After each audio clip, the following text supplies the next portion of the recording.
गौतम बुद्ध जी जो हमारे 24 अवतारों में बुद्धा अवतार एक अवतार माना जाता है। तो बुद्ध जी जा रहे थे किसी दूसरे गांव पर। तो बुद्ध जी गौतम बुद्ध जी एक गांव से निकले। ध्यान से सुनिएगा।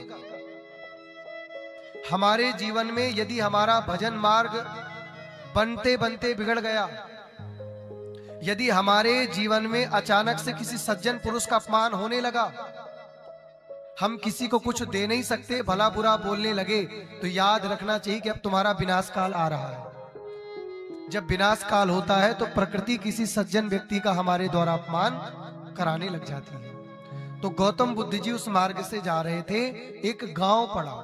तो उस गांव के लोग कहते हैं, अरे बुद्ध जी इस गांव में आगे एक बहुत खतरनाक व्यक्ति अंगुलीमाल नामक व्यक्ति रहता है, आप बिल्कुल इस गांव से मत जाइए, आप तो बड़े सरल सहज संत हैं, मत जाइए। आप जाएंगे ऐसे अनेक महापुरुषों की एक एक उंगली काट करके इस अंगुलीमाल ने माला धारण कर ली है, और आपको हम गांव वाले भगवान मानते हैं। यदि आपके संग इस अंगुलीमाल दुष्ट ने ऐसा प्रहार किया तो हम अपने आप को इंसानियत नहीं दर्शा पाएंगे, हम सज्जन पुरुष कहलाने योग्य नहीं बचेंगे, आप मत जाइए। गौतम बुद्ध जी कहते हैं, अरे भैया, अगर सच में ये सज्जन हुआ तो ये मेरी बात सुन करके समझ जाएगा। बहुत ध्यान से सुनिएगा हमारी बात, सब हमारी तरफ देखो, प्रेम से बोलो राधे राधे राधे राधे राधे राधे। गौतम बुद्ध जी कहते हैं, अगर ये सज्जन व्यक्ति हुआ तो हमारी बात सुनकर के ये मान जाएगा, समझ जाएगा, और यदि दुर्जन हुआ तो हम मर जाएंगे, क्योंकि हमारा काम है सही को सही बताना और गलत को गलत बताना। हम गौतम बुद्ध यदि बुद्धावतार लेकर के भी सज्जन और दुर्जन में भेदभाव न कर पाए तो फिर हमारा बेकार है अवतार लेना। गौतम बुद्ध जी नहीं माने और जाने लगे उस अंगुलीमाल व्यक्ति के सामने। अब वो दूर वहीं पहाड़ी से चिल्लाने लगा, रुक जाओ, इधर मत आना, अभी तुम मेरे पराक्रम को जानते नहीं हो, मैं बड़ा बलवान हूं, मैं बड़ा बलशाली हूं। देखो तुम्हारे जैसे कितने महात्माओं की मैंने उंगली काट काट के माला पिरोली है, बिल्कुल मेरे आप सामने आने का साहस मत करना। गौतम बुद्ध जी कह रहे, अरे भैया रुक जा, थम जा, मेरी बात तो सुन ले। ओ भैया नाचने लगा अंगुलीमाल, कोई बात नहीं सुनूंगा। एक वृक्ष के नीचे अंगुलीमाल रहता था, एक वृक्ष की डाली तोड़ करके और अपने मैं कितना बलवान हूं इस बात को गौतम बुद्ध जी को दिखाया। एक डाली तोड़ करके गौतम बुद्ध जी के सामने फेंक दिया।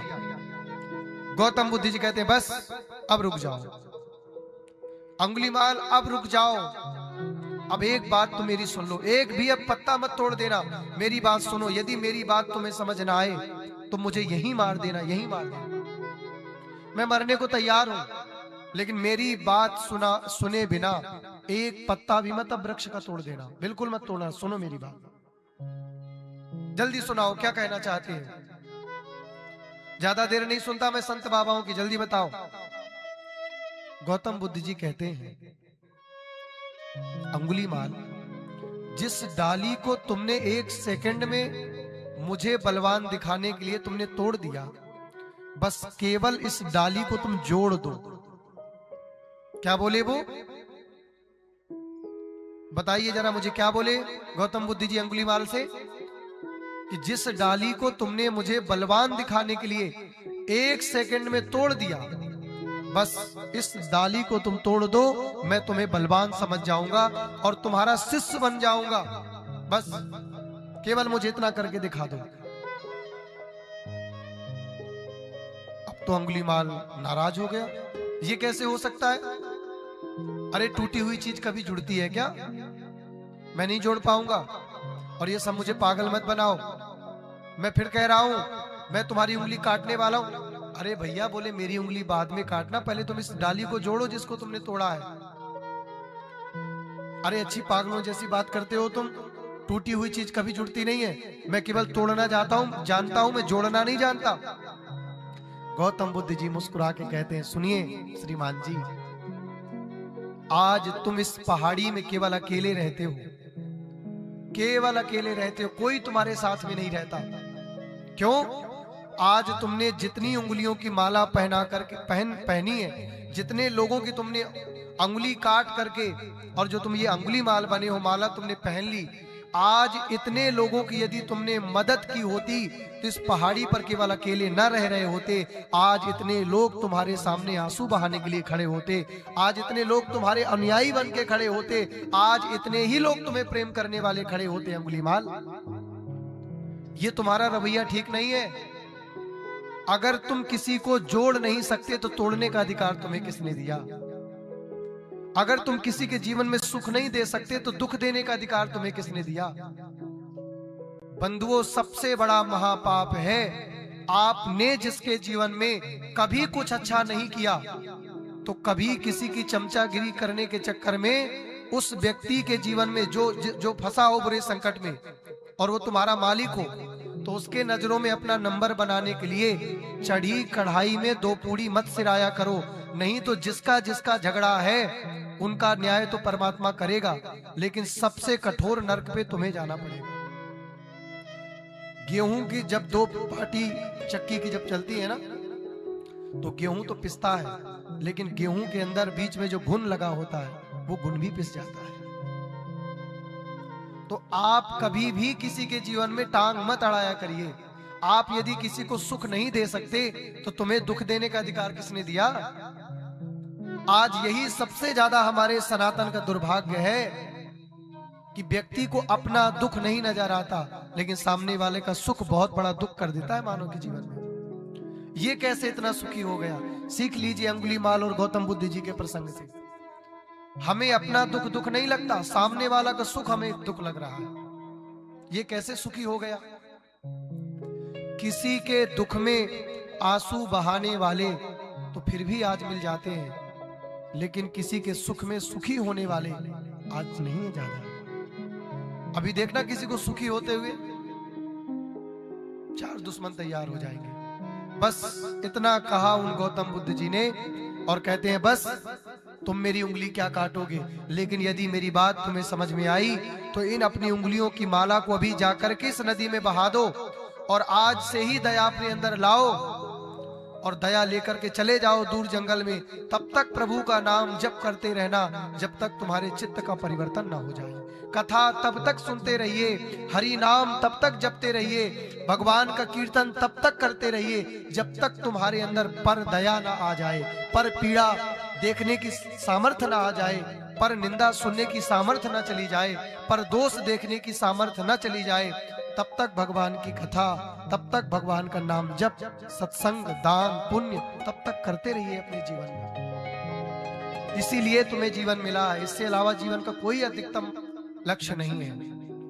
गौतम बुद्ध जी आगे बढ़े और क्या देखते हैं कि पीछे से आवाज आ रही है, बुद्धम शरणम गच्छामि, बुद्धम शरणम गच्छामि, बुद्धम शरणम गच्छामि। बुद्ध जी ने लौट के देखा, अरे अंगुलीमाल क्या हुआ तुझे? बोले नाथ, आपकी वाणी से आज मेरा जीवन परिवर्तित हो गया। आपकी बात सुनकर के ये अंगुलीमाल अब दुष्ट नहीं रहा। आपकी बात सुनकर के अंगुलीमाल अब ये निर्दयी नहीं रहा, इसकी दया आ गई, इसके नेत्रों में सृजलता आ गई, इसके नेत्रों में असुरधार आ गई। और मुझे बहुत ग्लानि हो रही कि जिन जिन लोगों की मैंने ये उंगलियां काटी हैं, आज वो लोग कितने दुखी होंगे।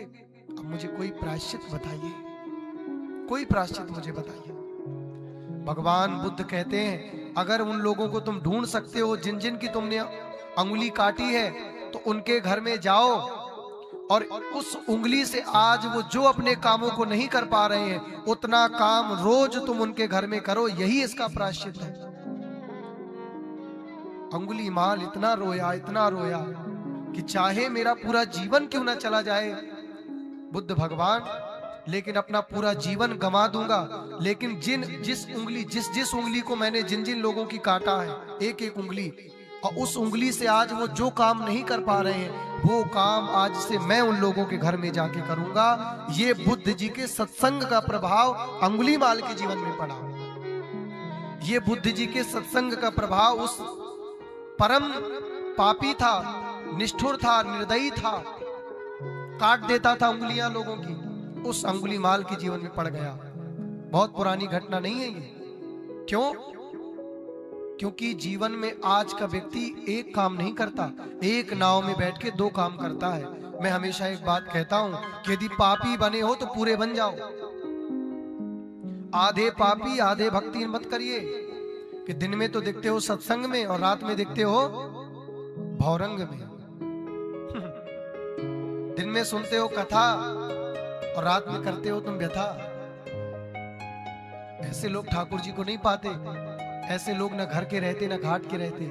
केवल ये पूर्व पुण्यों के कारण संसार में कुछ दिन सुखी होते तो दिखाई देते हैं, लेकिन अंत तो गत्वा बुढ़ापे में बड़ी दुर्दशा ऐसे मानवों को देखनी पड़ती है। अंत में न तो इनका बेटा इनका होता, न इनकी बेटी इनकी होती, क्योंकि जवानी में तुम हुए क्या?